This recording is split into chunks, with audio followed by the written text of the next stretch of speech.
Morning folks, quick update number 3 after a really hot weekend in early March. Here is what we've now got.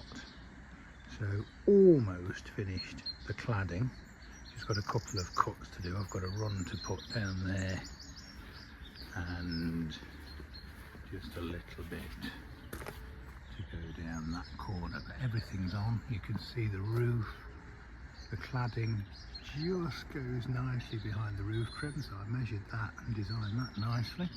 Got some outside lights ready to go in. Obviously the bifolds are now in, just waiting for the glass this morning. Got the hopper in, going straight into the soak away.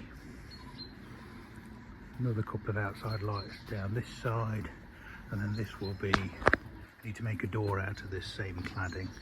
This will be the shed area. Just need to build an internal wall there, and then at the back I've cladded it in steel anthracite boxing sheets.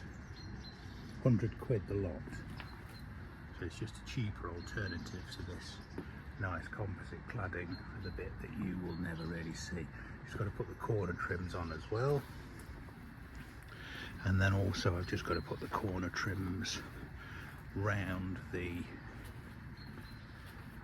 bifolds. So yeah, very successful, very pleased with it. Looking really smart. Till next time, take care.